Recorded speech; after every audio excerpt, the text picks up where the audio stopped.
What's up, everybody? Welcome to the No Scrubs Allowed podcast. I was about to say an episode number, like we still did that shit. Sill's trying to act Oh, frozen. Nope, he I is am. frozen. Oh, I am. Every time. Every time. But it's all right. You'll catch up, or your video will catch up eventually. I don't know if it actually freezes. I need to watch the fucking YouTube and see if it It just freezes. puts my letter up. Puts a P Oh, up there sure. There you for are. a minute. I thought you were Pops back trying, up because though. you had this crazy stare, so I thought you were trying to be frozen to trick me. Um, anyways, yeah, I was about to say an episode, but we don't know what episode it is. But how are you guys doing? Now we're in an interactive episode. Seal, how are you doing, my friend? Oh man, I'm doing all right, sir. It's winter time, which is flu season, which usually means important football, which I know nothing about. Psych! I do this year. Great weekend in sports we had. Kind of, sort of, not really. For college football for us, but we knew that was going to happen. Basketball, Cavs are rolling. So yeah, man, doing pretty damn good. Besides catching the old funk. Yeah, so we were talking before the podcast started. We're both a little brain cloudy, a little bit. So roll with us. Obviously, you could tell during my intro. But the show must go on. We'll do our thing. And I would just want to start out with a shout out to Argentina. Won the World Cup. Hey, We said it was going to be a good one. We did not know it was going to be the best World Cup final of all time, or at least in my memory. And it was the exact replica of LAFC's final, which is fucking dope. yeah. So it was 2-2, headed to extras.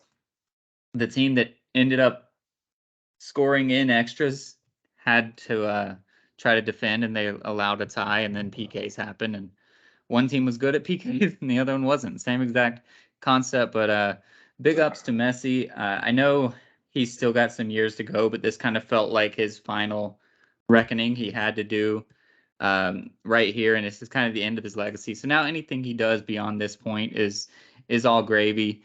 He'll eventually come to the MLS and probably get a trophy here too, but in the meantime, he's still doing his thing. But is the argument done now that he's the greatest player of all time? It has to be, right? I mean, for what he was able to do in this World Cup, go on. He scored in that final one, right? No, I Hmm. mean PK. He did. All right, so He scored in every four. single knockout game. Yeah, so four straight. I guess five, if you want to count the last group. Five straight matches with a goal in the World Cup gets it done. The last time in 2008, we already talked about this. He had three straight, wasn't able to get it done. That's when Brazil was on a fucking tear. So he Hmm. was able to come out and get it done against a team that stopped him last time he was on a tear like this. So yeah, you got to think so. And then to be able to go up against France and Mbappe, um, hat trick hero, almost got it done, and yeah, just not able to. I sleep in like always. If that would have been 11 p.m. game, I probably would have watched it. But watching the highlights, turning on the highlights and seeing 23 minutes of the highlights for Fox, I kind of knew that it was going to be great. But yeah, gotta find a replay, dude. Eventually, once this all winds down, I don't have to pay for it. But I Right. just go on YouTube and look one up. But yeah, everybody, who even people who call it soccer, people who aren't fans of the sport, I think we can call it soccer now. But everybody says the best match they've ever seen in a World Cup or in a soccer Yeah. period. But we grew up on some crazy shit and the Champions League and the EPL and all that stuff. So this Right. kind of reminds me of a little bit of nostalgia, good times periods for soccer. So hopefully this continues. 4 years, we're gonna have it here. We've already talked about America being up in it, but I mean, hey, and the age being just a number, Messi could very well come back in 4 years and do this shit again. I mean, he's gonna be what, 39, 40 years old at that point in Uh, time. 40, 41, yeah, because I think he's 37 right now, 35. I Oh, don't know, really? Wow. I but thought he was like 35, he might be 35, 36. but that's still pretty old. But yeah, he's definitely still has a shot to come back, and Mbappe is just going to keep going. So I definitely think Messi's the GOAT, but Mbappe let the world know, like, watch out, I'm coming. It was Mbappe awesome to is going see. to come for that goal record real fast. And we knew that that's going to happen the way that soccer is moving forward. When Ronaldo, the original Ronaldo, the Brazilian Ronaldo, first got the record for goals scored, he had big old gap tooth, big forehead. He had the like soul patch on his forehead. Remember that shit? Yeah. Um, but when It he was did his it, padding. teams would win 1-0, maybe get 2 goals on a really good day. You wouldn't see these like 5-4 type games, 4-3, which you see now. So Mbappe is much like the quarterbacks in the new NFL, benefiting from some stats, but he'll easily have the record in a few World Cups. But just to see how good he is, and moving all the way through this World Cup, he would take people on one-on-one. He doesn't, and this is not a knock to Cristiano Ronaldo because he's awesome, but he doesn't do the Cristiano Ronaldo thing where he just gets to the right place at the right time. Mbappe is like, give me the ball, and I can also, if I need to, get to the right place at the right time. It's really crazy, and it's kind of lost on people because they lost. But the run that France was on to almost have back-to-backs and come down to penalty kicks, and this was without their best player, the Ballon d'Or winner. Benzema was never even came, or I think he came but got injured and went home before the first game even happened. So to not have your best player to make the repeat run when you got a big target on your back and to lose in PKs, France shouldn't be hanging their head too hard on the other side. Shout out to the Argentinian people. The Mm, Lionel Messi and gang had to get on helicopters during their celebration in Buenos Aires. I don't know if I said that right. Probably not. close enough. Um, but they had to get onto helicopters to make their way to finish the celebrations off. That's insane. I don't know if you saw the clip of once when Yeah, they won the drone clip. yeah, Holy shit! They're kind of Times Square. It looked like. Holy shit, bro! At the beginning of the video, you saw a lot of space on that little atrium-looking thing, yeah, and you're that's okay. That's not much. And then bam! You're like, what the hell? People yeah, on freaking light towers and shit. And then yeah, for them to have to get into helicopters because the buses couldn't make it anywhere, that's fucking awesome. Shout out to them. Shout out to Lionel Messi. Shout out to him becoming the most liked thing on social media over some stupid TikTok or an egg. On Instagram, I think it was a fucking egg. But overall, it was some TikTok chick. So shout out to Messi for being the most liked social media image with yeah. him holding up his little, whatever the fuck it's called, the goblet of soccer. So, The goblet. Sure, why not? Um, so yeah, so shout out to them. We'll roll it back towards soccer for the ending because I think it'll be a nice little bow on this podcast to bring it full circle for our shout out at the end. So we're not searching for one. We'll just have to remember in our freaking heads for an hour. I'll try. Anyways, but let's move on to before we get to our football, American football, that is, let's talk a touch about basketball. We're not going to stay on it too long because it's in the drums of the season. But Christmas Day is coming. You guys aren't playing on Christmas, but both of us are playing pretty well, and we've talked about it for the every time we've talked about basketball on here. But it's looking pretty good. But then the Christmas Day games are coming. It's really exciting. But what I was actually wanting to talk about is on Saturday, which is Christmas, right? Or Christmas Eve, I Sunday. think. Sunday is Christmas. Football obviously plays on Sunday. They put a lot of their games on Saturday, but they still have some games to compete with basketball. Do you think football should have just kind of played a full Saturday slate? They don't have college. Um, they they're not going to compete with basketball. They're going to lose so much view. Well, actually, I guess football still gets the most viewers, but Christmas Yeah. Day is basketball day, so like they should have probably just went all Saturday, in my opinion, and just made it happen. Yeah, I agree. I also feel like the NBA should have kind of went more a little bit on Christmas Eve as well. I know they're Christmas, Mm. but they went hellacious a little bit. Like we've been getting, It's yeah, what, 6 games, right? I understand, but Thursdays we've only been getting 2 or 3 games, Oh and then yeah. which has been very weird.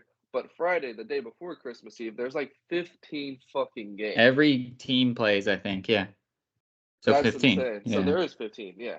That's insane. Why not make 7 of them and then the next day do the 8 and then you have the teams That are playing on playing on Christmas? Christmas. Because Christmas Eve is turning into it's all these things. Black Friday, all this stuff is turning into sports days. If you're off work, let's have some sports on. Unfortunately, I'm in the service industry, so most of the time I'm not off work.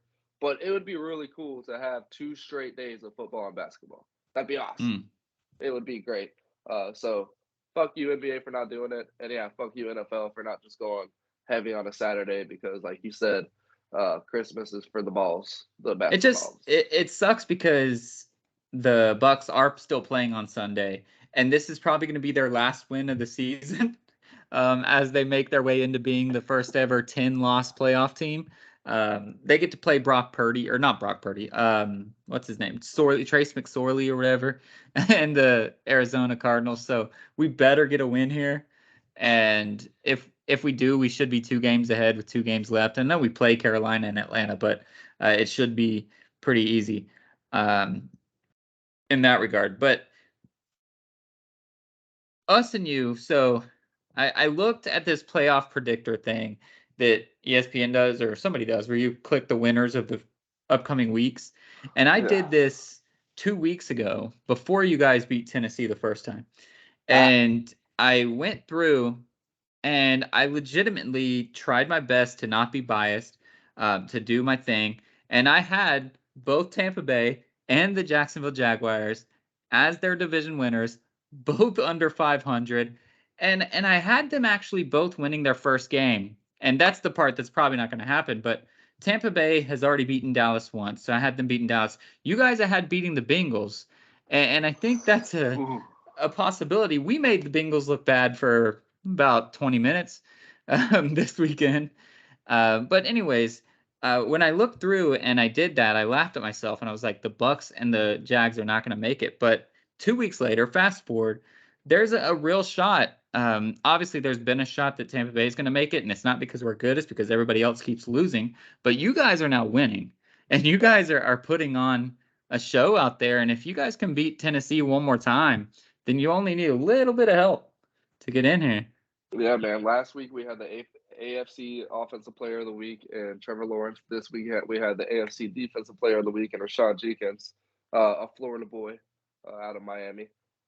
But yeah, man, it's really exciting to see. We actually have a shot of even being the 7th seed. Like if we don't win the division, we can still be the 7th seed and get into the playoffs We somehow. definitely can't do that. That's insane to even think of. But yeah, there is a chance of us winning 2 out of the last 3 games, and the one we lose is to the Titans. And the way shit's going on, we could end up as the 7th in the Super Wild card. But nah, let's be the 4. Let's lose a couple more draft picks, and fuck the Titans up one more time, and go in there on Super Wild card with a home game as the force to fly, and kind of have an easier road after we went into the divisional, and be able to smack up on the Chiefs or the Bills. Hopefully, it'll be the Bills because history has shown that we can take them. And even earlier in the year, with us not playing hot, only lost to the Chiefs by 10. So 2 weeks ago when I did it, I had you beating the Bengals and then losing to the Chiefs in the second round. I had us beating the Cowboys and then losing to, I think, 49ers. No, because I guess it would have to be the Eagles at that point, right? No, because they play the lowest ranked team, right? Which would be the 4. No, because I had somebody get upset. I had an okay. upset, and we lost to San Francisco. I have Detroit rolling, bro. Well, let's finish on our teams first. Us and the Lions. But like the Jags and the Lions, those are 2 kitty cat teams you don't want to see in the playoffs. But like we showed against the Cowboys, yeah, you can put up 35 on us, but we're going to put up 36 and get the win. Or 33, 34, whatever the fuck it ended up being. Right. But yeah, actually no, because the pick 6. And anyways, doesn't fucking matter. We won in overtime. But yeah, we're able to get it done. Like we're used to those missed tackles and them getting in, and then we have 5 straight 3 and outs, and we lose the game fucking 40-14 to the fucking Lions. That just happened 3 weeks ago. Yeah. So I don't know what this team did, what they went and did some ayahuasca trips or what it is, but I'm happy to see it going on. I honestly wouldn't mind missing the playoffs. Get a better draft pick. Go on to next year. We're missing a weapon on offense. We're getting that in Calvin Ridley. So let's go and draft a fucking couple of offensive linemen because we just lost our left tackle for the rest of the year. Our right tackle's been banged up all year. Let's go and get another offensive lineman to try to bolster that up and get some quarterbacks and secondary guys in there and really get this team going towards a Super Bowl run. But yeah, it would be very fun and hilarious to knock the tits out of winning the AFC South. That'd be amazing. Well, I saw you guys play against the Chargers live, and Trevor Lawrence dominated. And then it looked like that was going to be kind of a one-off, a smoke in the pan, or whatever I call it, flash in the pan. I don't know, because he trailed off after that. But now he's back. Now he's got his groove going. He's got the connection with his receivers now that seems to be starting to roll. Who is it? Russell Gage? That's who you guys have, right? That's just been Zay Jones. Yeah, Zay Jones. I picked him Y'all up. have Russell Gage. Yeah, whatever. I picked Zay Jones up on my bench to put in. It wouldn't have helped. Actually, this was in our league, and our league has 2-week put up playoffs for some 30. reason. He put up 30, and I was going to put him in for who was it? It was somebody else that did okay. He didn't score 30, but he got like 20, so it was fine. DJ Chark. DJ Chark's been balling lately, so DJ Chark. I'm happy with him. Former Jaguar. Yeah, exactly. But yeah, so now I got Zay Jones stashed for the. I might win a championship in our stupid ass league. So in our money league for work, my team decided to. It was cool because it was over on Saturday morning, which was great. Because Jonathan Taylor decided to play one play and go down, so I could watch football freely. But I barely put up 100 points. I think I lost 160 something to 102. It was absolute beatdown. It was sad. It was and I knew it when I was the number one pick that I was screwed, but I was hoping to patch together something. I ended up making the playoffs as the 4 seed and completely tanked. It was sad. Josh Allen tried to carry my team, and that was about it.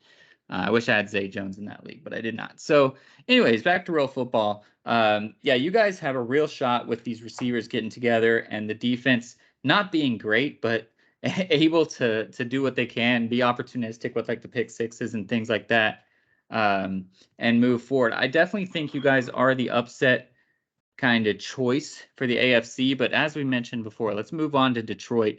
This team is on a roll, and it's not even like a lucky roll. They are dominating people. They're making it look absolutely easy. They have DJ Chark. They have Amon-Ra St. Brown. They got rid of Hawkinson, and we thought that was a wrap for them, and they somehow got better. What are you seeing out of Detroit? And is this just some kind of ridiculous thing that is happening, or are they a real threat to pull an upset? Well, I think they're a real threat. It's a team that's always sucked, so they have great draft picks. It's also a team that is really good coaches. They have, damn it, what is his name? Dan Campbell. I think that's his name.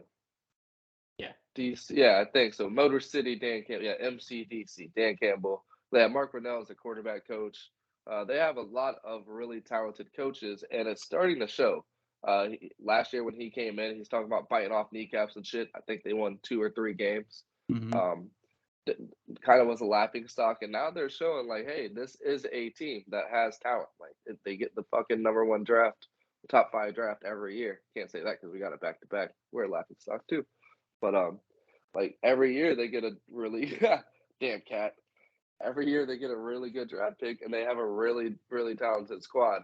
And yeah, no, they have a great line. That's something they've always kind of been nagged about. Always get Matt Stafford banged up and punched on.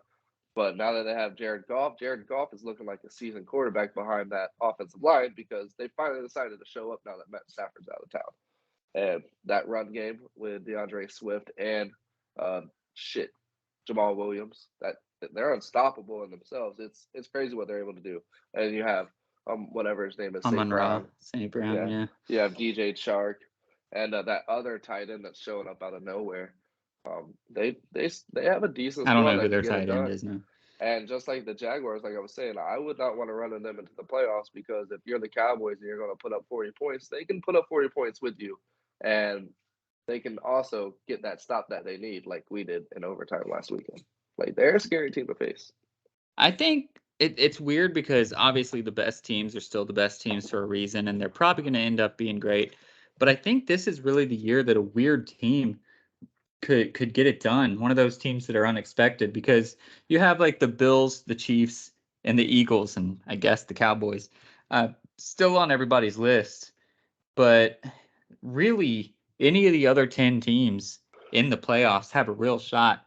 Even when you're looking at like the Seahawks, if the Seahawks sneak into that 6-7 seed, they're not great. They're not a great team, but they've shown that they can do what they need to do. If Kenneth Walker comes back in and then DK actually has a good game and Geno doesn't turn the ball over, they have a team that can put together 2 or 3 wins in a row and really make a push. So I think this is going to be a really exciting playoff time for football. So even though the Bucs will definitely be out in the first round, but it'll be fun to watch. Yeah, I agree. It's going to be a fun closeout to the season. I'm excited for it. I I don't know, man. I'm just really excited for everything that's panned out. Like we thought this was just kind of written in stone. Let's get to the playoffs, and it's been a really weird season, and it's actually lining up for a pretty exciting end to it. Like we thought at the beginning, everybody being all middle tier and shit, it was kind of going to level out. It still hasn't, like you said. The Bengals finally found their foot in the ground, and that's probably the only team in the AFC North that you kind of have confidence in. And at the beginning of the season, we were talking about Jacoby Brissett just kind of holding on until Deshaun gets there. And how many wins are they going to have? Are they going to have 6, 7? No, they have 6 total right now. And They then the won though, Ravens. and freaking Deshaun Watson thought he was like did you see how happy he was that he won? No, And it was like, you sucked. You had like 100 yards. I don't give 2 shits about that guy. He's so And not bad. even just us. Everybody that's talking about playoff football right now, they're not even mentioning the Ravens as a contender. So No, they're really not right now. But yeah. So I mean, this is definitely going to shape up to be a really fun time, especially in the AFC. And you just gotta hope that you can win 1 or 2 more games and solidify that division winner. it's crazy because I think we can win one game as long as it's the Panthers and we get it. Or the Panthers lose. But if the Panthers win out and we lose out, I think we're out. Um, that's the only like direct out. I think if the Falcons or Saints win out, they still need some help from other people. So that's kind of cool. But we just have to The win one. Panthers, y'all beat the Panthers twice, right? We play the Panthers not this week, but next week. So we beat them the Oh, first okay. time, and we play them. If we lose to them, then obviously the tiebreaker goes to who knows Oh, that's what, right. the You only have division 4. record or whatever. But if we beat them again, then the tiebreaker would make it unsurmountable, basically. So we just have to win one out of the next 3, and it's got to be the Panthers, and then we'll be 7-10, and we'll be happy, and we'll do our thing. No, I That's think we'll crazy win this weekend and pretty much put a lock in it. I don't know who the Panthers play this weekend, but it should be a wrap after this weekend. for sure. Shout out to all these boys trying to get these records before that extra game comes. Justin Jefferson trying to get the all-time receiving. Yeah. There's another one. Somebody needs like 8 touchdown or something. Well, the thing about the Vikings is they're going to need. Oh, you're just saying like to do it in 16 games so it looks better? Yeah. Because they're going to need to win the game 17. Yeah. The Vikings will at least, but Yeah. There's another one like the most rushing touchdowns. I think it's Jamal Williams or something needs one oh, more. maybe. But shit's cool as hell that even though there's this extra game and the type of offensive day we're in the NFL, that it's all these records are going to get broken in 13, 14 games. Yeah. Come soon. It's insane. Yeah, these records aren't even like even the ones that are going to happen this year are not going to be the future. 5 years down the road, there will be some new records to be broken. But Justin Jefferson is well on his way to the career record. If he could just stay healthy, because his rookie year was the perfect time for passing to just start to ramp up. He's got that Steph Curry effect where So he's going to now just dominate. looking back and now looking at today, Stephon Diggs, and then I Hmm. think they got Justin Jefferson like a 3rd round pick, whoever it was. That's Yeah. probably the only trade in recent history where both teams won. Mm. Like Stephon Diggs helped that team out a lot. It helped Gabe Davis free up a lot of space, Dawson Knox as well. And then just Justin Jettas on his own is fucking insane and made Adam Thielen not be the best receiver in the league. I mean, Cooper Kupp getting drafted in 2018 didn't help either. I want to see if they got anything else in that trade. Where is it? So it's like even just if it was 1st round pick for Stephon Diggs, which it could have been, Well, that's what it was, and then they picked they Justin both Jefferson. But I yeah, want they to both see. won. That's crazy. They also got. Oh, hold on. I don't care about this video. So the Buffalo Bills acquired the Vikings receiver, which was Stephon Diggs, and a 7th-round pick. So we'll have to see who that was.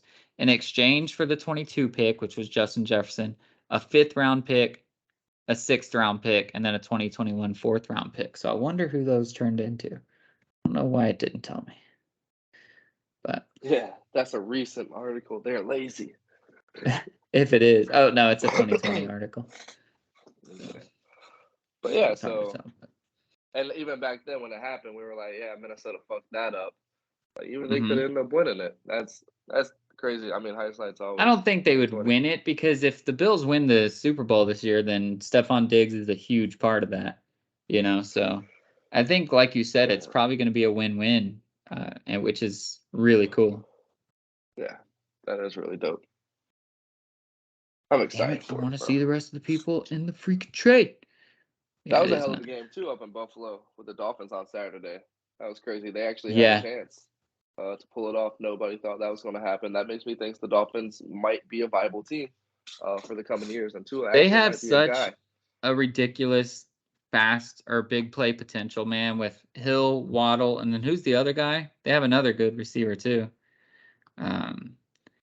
That just goes and it's so crazy when you're just looking up and Tua's passing yardage has to be ridiculous. Like per throw, it's probably like 20 yards because he either gets an incompletion or he hits one of those guys and they go crazy. So they're definitely a threat, but I don't believe too much in Mostert. I mean, he's all right, but I don't know if when playoff time comes, they're gonna need a couple runs, and we'll Yeah, see if he that can do it. is. After me talking about Jeff Wilson, all this shit, this is going to be the game where we see not playing. I Yeah. was like, oh, I wasted 5 minutes talking about that.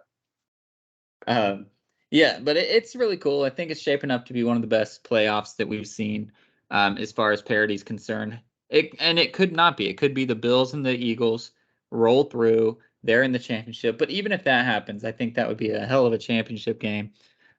So I think it's going to be a good year for us. Hell yeah. Speaking of that, Let's real move. quick, Yeah. shout out to a Philly Eagles staffer called up. I didn't even know that Jacksonville had a like legit Philly cheesesteak place, but there's a place in Jack's Beach, I guess, that has a cheesesteak place. A Philly staffer called the place, had them deliver 35 cheesesteaks and French fries to the Jaguars facility. Say thank you for the win against the Cowboys, which pretty much shaped them up Nice. to win the division. Nice. I wonder if that's good cheesesteaks. I saw in the picture the dude was pulling out the whiz on it, and Oh, bro, oh my god, the bread well, and the next time whiz you go is to what makes it. Jacksonville, unless you go to Philly first, I guess, because Philly's obviously got the better ones. No, we're going to Jacksonville next week. Oh, nice. Check it out. Yeah, Try to find that place. Philly's finest in Jack's Beach. I'm going. Philly's Finest. Isn't that like a regular ass? I thought that was like a chain. No, Philly's Best maybe is the chain. I don't know. There's like some ghetto Philly Didn't seem cheesesteak like place. it. They had like a little picture of super. I don't know. It had all Philly shit in there. So True. All right, so could be. Who let's knows?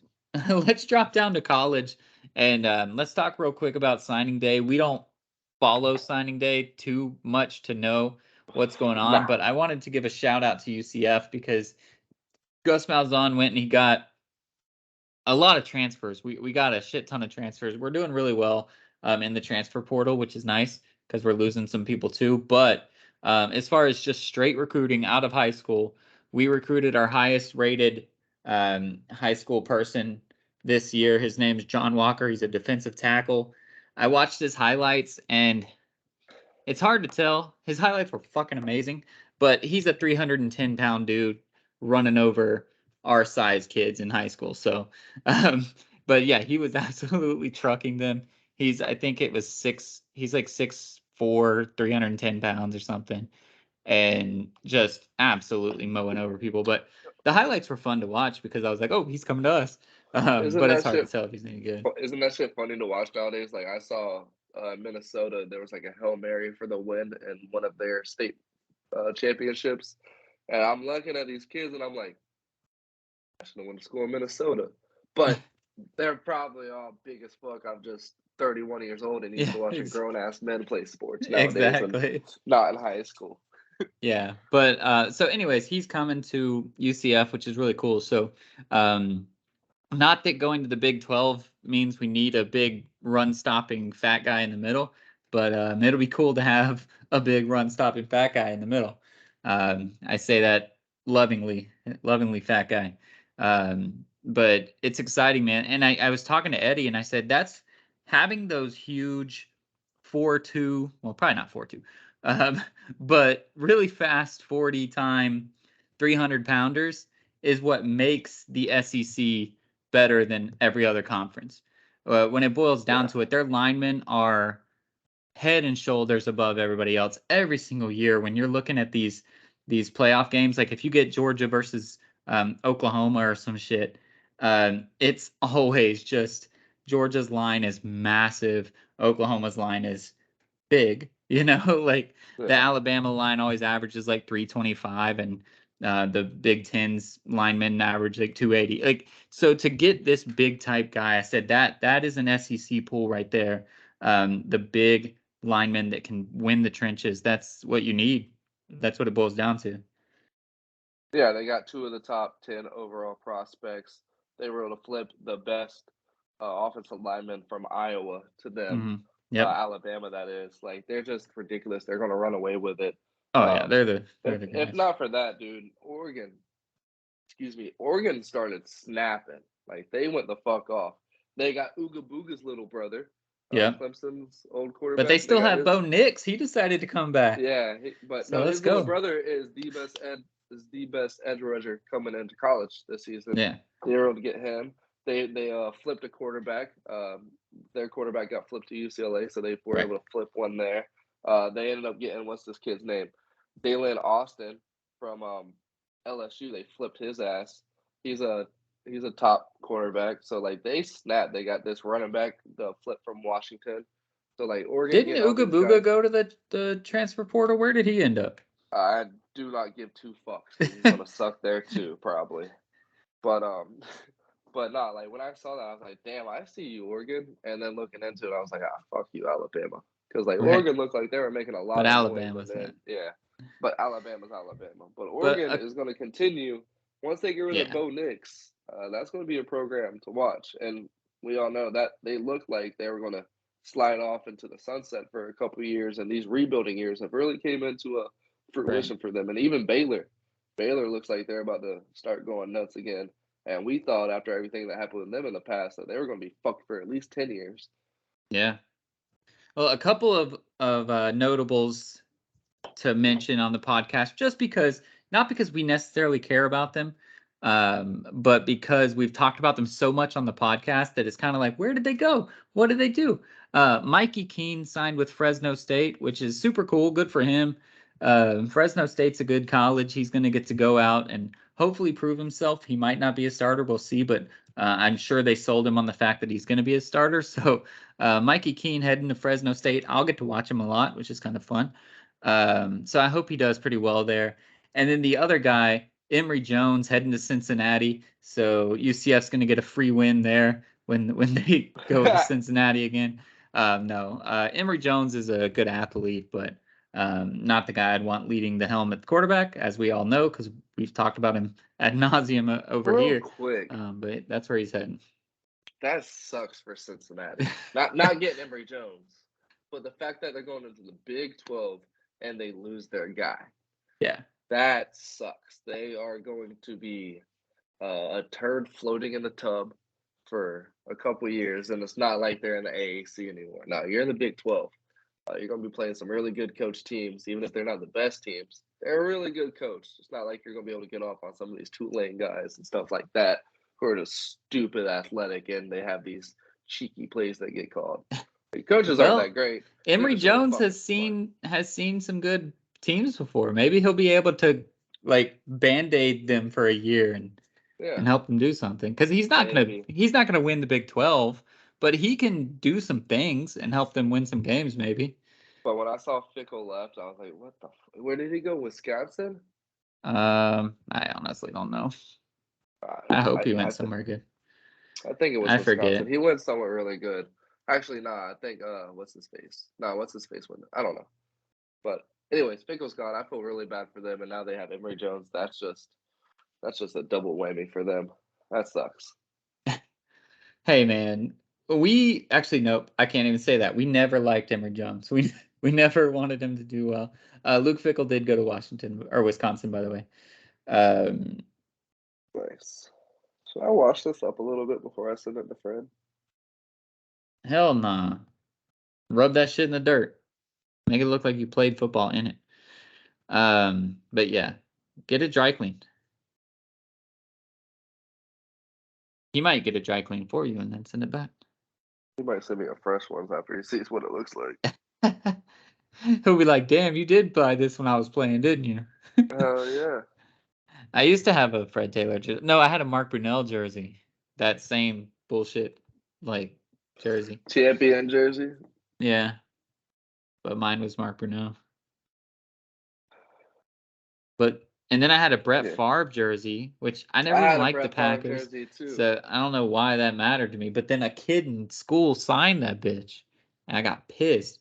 And then I brought it home, and my dad got even more pissed, and he made me throw it away. See, and that's another reason my mom sucks. I know I don't publicly talk about mine and her relationship, but I'll bring that up for a second. So we all know I'm an asshole. When I was a kid, I used to like talk shit, like, "Oh, Mark Brunell's the truth," and I really did love Brett Favre. I'm like, "Oh, Brett Favre's better. Brett Favre's better."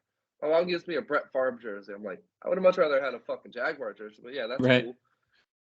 As I'm older, knows I love Mark Martin. Took me to a Mark Martin autograph signing at a Winn-Dixie one time. But to piss her off, I always talked about Jeff Gordon. She gets me a Jeff Gordon jacket for Christmas, like a $200 racing jacket for Christmas. And I'm like, what is wrong with, like, you do not know your kid, bro. What is wrong with you? But yeah, I had a Brett Favre jersey too. I honestly couldn't tell you why I had a Brett Favre jersey. Probably because my dad liked him. I honestly when I opened up that Jeff Gordon thing, I was like, this is not it. Like, I'm not wearing this. It was a freaking Rainbow Warrior jacket. Yeah, I would never wear a fucking Jeff Gordon anything. I am not wearing this. Not happening. Not fucking happening. Yeah, I don't know. Like, my dad was a Buccaneers fan, so I have no clue why either of us would have had a Brett Favre jersey. Oh shit! See, that's what we can't. Listen, I know it's 2022. That Rainbow Warrior thing was not a negative term at all. That's just what everybody called Jeff Gordon back in the day because he had a rainbow on his car. All right. And his jacket was colorful as fuck. It was like it had a rainbow on it. Yeah. Too. So, dude, Hawaii's mascot is the Rainbow Warriors or whatever. The University of Hawaii, aren't they the Rainbow Warriors? I don't know. They're probably just the Warriors nowadays. 2022 sucks. Probably. Yeah, they're probably just the Warriors. But I knew them as the Rainbow Warriors, the Hawaii Rainbow Warriors. I don't know if that was actually ever a name. Maybe that was derogatory too. So if it is, and you live in Hawaii, let me know and I'll stop calling you that. But that's what we thought they were. All right. So anyway, that's all we know about college football is a few signings here or there. But it's really cool that UCF is seemingly winning the battle between the new Big 12 schools. Cincinnati, I think, quote unquote, has the better people, but like you said, they have the worst outcome as far as losing their coach and things like that. So we should come in with the best chance to do well. We have a good squad going into next year, and I know we signed some quarterbacks, so hopefully that goes well. But let's talk real quick about Florida because we did say Florida got trashed in their thing. They don't have a starting quarterback next year because of reasons we'll leave out of the podcast. They tried out a guy this bowl and it did shitty. But they just signed another guy. They got a flip during this. Where was it? He was a Wisconsin guy, right? Did you see? I think so, yeah. Yeah, we flipped like the Wisconsin guy, Mertz, I think his name is something like that. Oh no. Oh yeah, Wisconsin. He's coming to us through the portal. Yeah, the transfer portal. Graham Mertz. Yeah. So at least that's some big play dude that knows some offense. But Florida had a really good signing period. But what are we looking at with the way that we really had our quarterback set up and obviously big allegations came out and he's no longer our quarterback. But where do we turn? What do we do when the bowl game goes so badly? Or do you just say, listen, you were thrown to the wolves with no prep? Like, we don't know. I think, yeah. I mean, he might be able. I mean, who knows? He's in Florida for a reason. He's not like he's a Right. shit quarterback. He came in as like he's supposed to be one of a great quarterback coming in, and he just wasn't expecting to have any playing time for like 2 or 3 years at least. He was behind Right. freaking John Kitna's son. Like he didn't Yeah. expect to be able to do anything for a while, and so yeah, he was throwing the wolves. But no, we've seen this team probably the best offensive line in the country, and we even saw it in the bowl game. Like that kid was given all kinds of time, Yeah. just wasn't able to do anything with it. So I'm still confident in what we're able to do. Excuse me, sorry, abysmal on offense, and we still only give up 30 points. So Right. that's not bad to see on an Oklahoma State team who can literally put up 60 without batting an eye. So I'm happy to see that in the bowl game. That once we do figure it out at in that quarterback position, this is going to be able to team that's going to be able to do something, a la Kyle Trask coming out his season and being able to get us to a field goal fucking kick away from being able to get into the playoffs, maybe. Well, I don't know if But bowl we still would have had games. to beat Alabama, but there's no way we lose to LSU. If we beat LSU, we go in and Yeah. beat Bama. Yeah. I don't know if bowl games count or not, but I assume they do. So it was huge for us to get that field goal at the end to continue the scoring streak that we have. Um, I was so upset when I'm like, oh, it's 30-0. What the fuck's gonna happen? And because you don't kick a field goal when you're down 30-0, right? Like you're Yeah, trying to win. But we were like, nope, we gotta score. We gotta get some no points on the shutouts fucking here. board. No shutouts at Florida. So how long has that been now with no shutouts? Isn't it like It's been it's a long. I long don't time? know. Because even when we lost to Georgia Southern, I was thinking that was about to be a wrap, but we ended up getting 6 off of them. We always get it's 436 games. So the bowl game does count. So shout out to the boys getting that field goal up in the last minute of the freaking game. So So that's like huge. 35 years now. Yeah, 436 games. Let's see the last team to do it since I'm here. Yeah, that's crazy. But yeah, man, I'm excited for Florida football coming up soon. I mean, it's not going to be next year. It might not be the year after, but we're finally making moves. We have a good coach, an SEC coach that's going to be able to get us to where we need to be. I feel like, and Nick Saban's on his way out here soon, hopefully. Knock on It some wood. was the number 9 LSU Tigers. And weirdly enough, our running back was Emmitt Smith. So they shut out a good guy right there. Damn. So but yeah, 1988. So neither one of us have ever seen a Florida shutout, which is pretty dope. Nope. It's such a cool record that if you're not a Florida fan and you don't watch Florida games, you probably don't even know that it exists because they don't really make a big deal out of it. And it's because we do shit like this where we just kick the field goal in the final minute. But still, it's a cool thing to have where you're like, hey, we didn't get fucking shut out.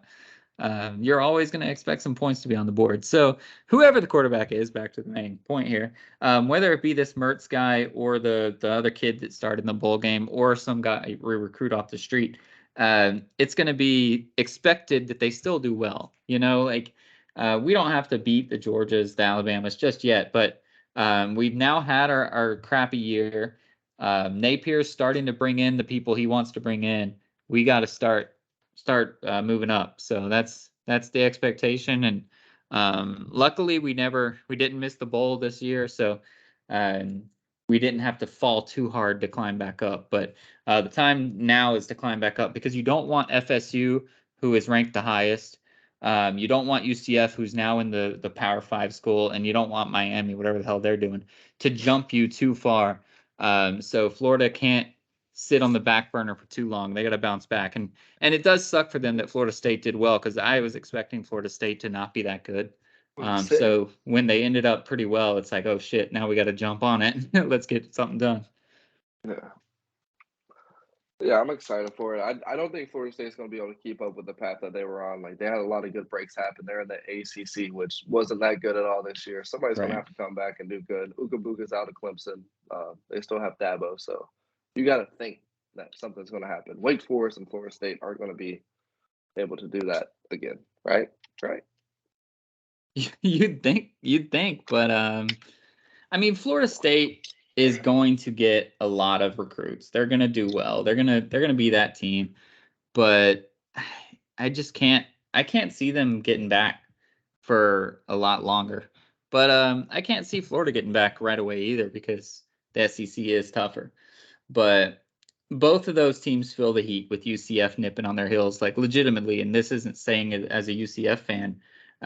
There was a void that's been left in recent years. Florida has scrapped, like you said, a SEC championship berth out of it, a couple things. But since Florida State was getting drubbed by, who was it, Oregon in the national playoff semifinal, nobody's done well in Florida, the schools as a whole. So they see UCF bouncing into the Power Five now and saying, "Oh, we have a real shot at taking over Florida if we can get in the playoff before they can." And so they're gonna really be trying to do something.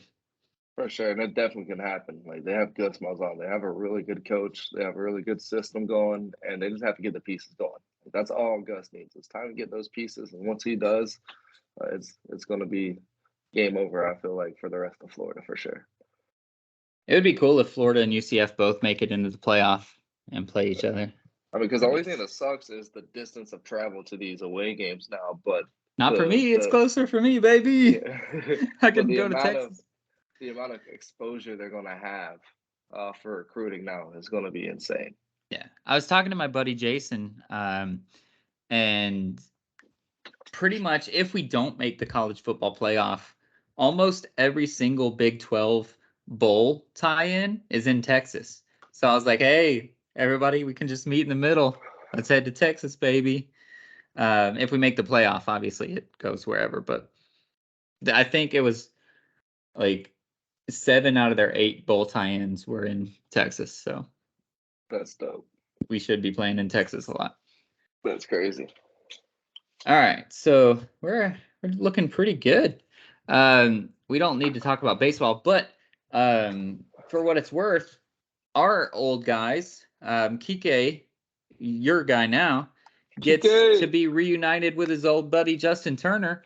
You guys signed Justin Turner. I don't know if you necessarily need a third baseman. I don't know what your team's looking like, but he's an old head at least that can come in and share the ropes.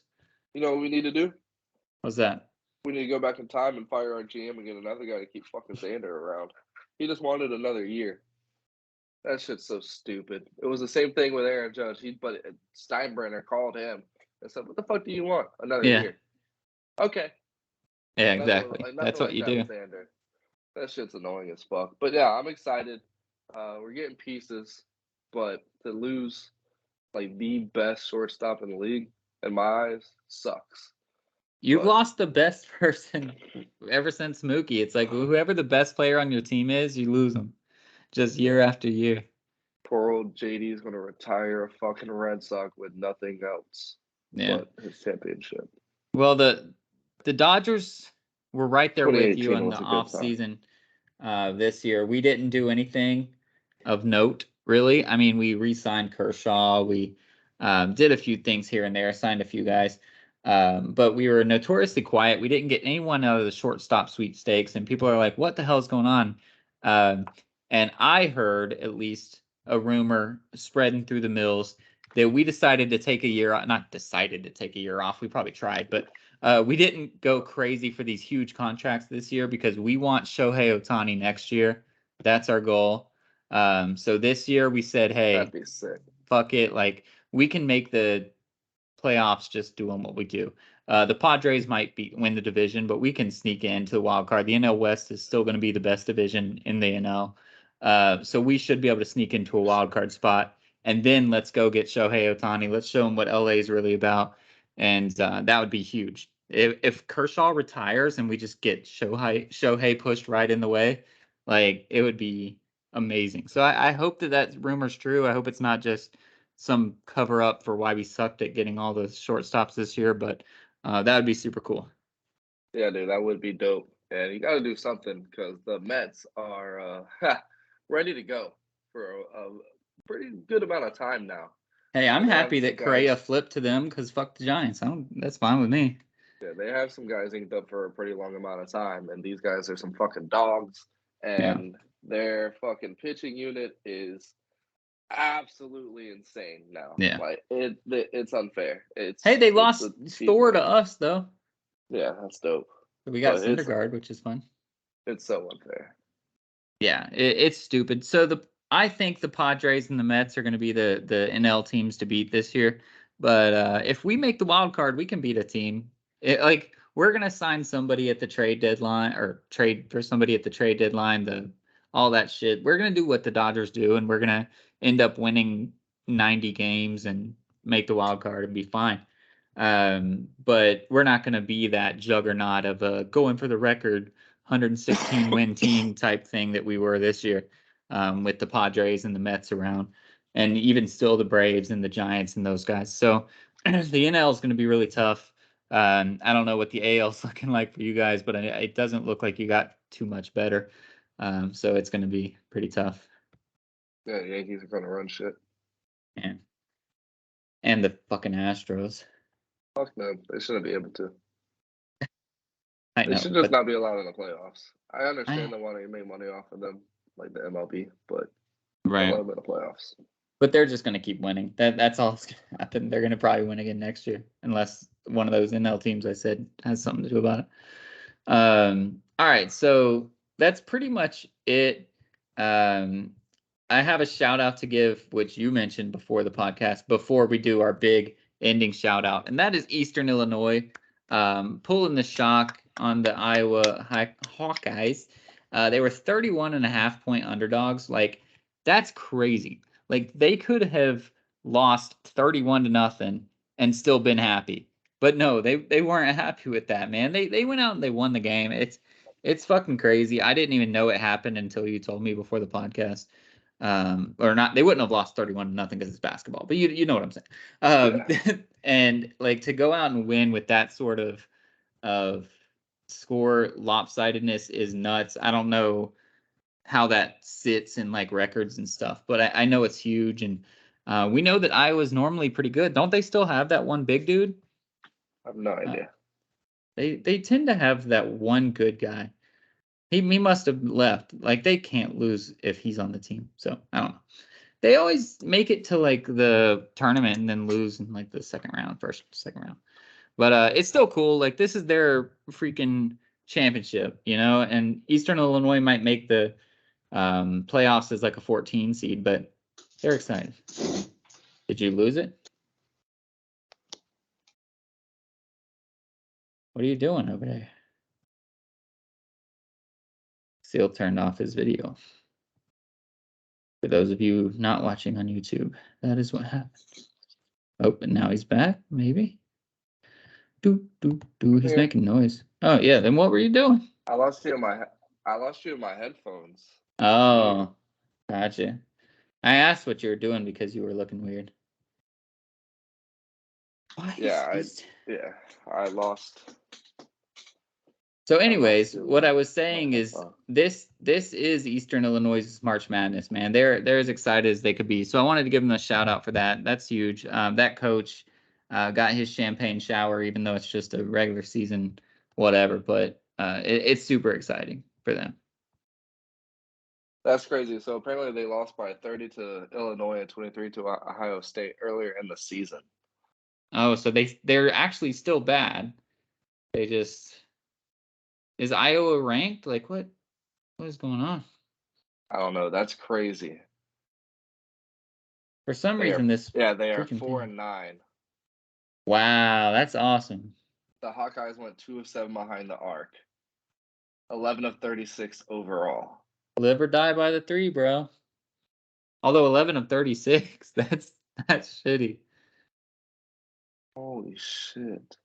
So this Eastern Illinois team isn't even going to be one of those mid majors that like make the 16 seed in the tournament. Like they're just bad.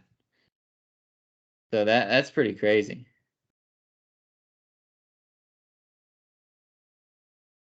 That's 11 of exciting. 36 overall? That doesn't sound right. Yeah, 36 shots seems pretty low, doesn't it? Yeah, it does. But I mean, but 11 and the score being 82-68 with 2:50 to go. Yeah, That doesn't seem. that can't happen. Because 11 would be 33 if they were all threes. Oh, at intermission. Oh, okay. All right. Panthers were 21 of 29 after intermission, including 4 of 8 from 3, while the Hawkeyes went 2 of 17 behind the arc and 11 of 36 overall Hmm. after intermission. Damn, so they just came out shooting lights out, and the Hawkeyes did not. That's That's the way to crazy. beat teams, man. That's what you Yeah. do. Yeah, good for them. What was I? So anyway, I was thinking of something. The GOAT? Forgot what it was. No, I was looking at the bracketology. I was going to say something, but I Another don't one? remember what it was. Why is he? We all knew he was going. People acting like Travis Hunter wasn't going to go to Colorado with Dion is stupid. Yeah, I know. They make it sound like it's a surprise. All right. So anyway, so let's get out of here. We wanted to, like I said, bring it full circle to soccer, because Messi took his throne as the GOAT, for sure. There's not a lot of arguments, but our grandparents, they still argue. They will always will.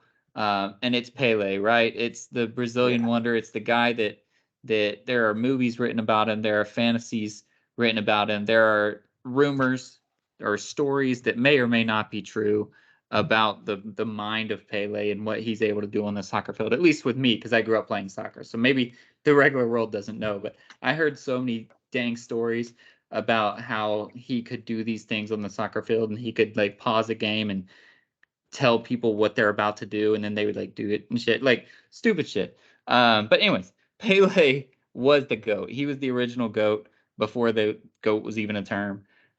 He led Brazil to the most World Cups of all time, and now he is in the hospital once again, with cancer, and it seems like the cancer is getting worse. Obviously, there's always a way to turn around, but this could be his last stint in the hospital. There's not a date for his release, as of right now, and it's getting pretty serious, is what they're saying. I don't know the guy, but I just wanted to give a big prayers up to him and his family. I know he's older, and it's pretty bad cancer, so not that there's ever an easy time to go, but he's lived an amazing life, and he's gone down as the GOAT, and in most people's eyes, and he really led a lot of people to soccer. I mean, there was Maradona in Argentina, but Pele in Brazil was the videos that I remember when I used to watch soccer. That was it. So just hope that he either, I mean, if he makes it through, that'd be fucking amazing. But if he doesn't, that he can make it as painless and easy as possible, and that the doctors are able to do their job to the best of their abilities, and that his family is able to see him as many times as they can, and just love him, and remember all those good memories, because there definitely are a lot of them. Yeah. So Pele, you're in our hearts, you're in our prayers. We'll continue to monitor your situation, and we'll continue to remember you when you're gone. But as always, be like Pele and be a stud, not a scrub.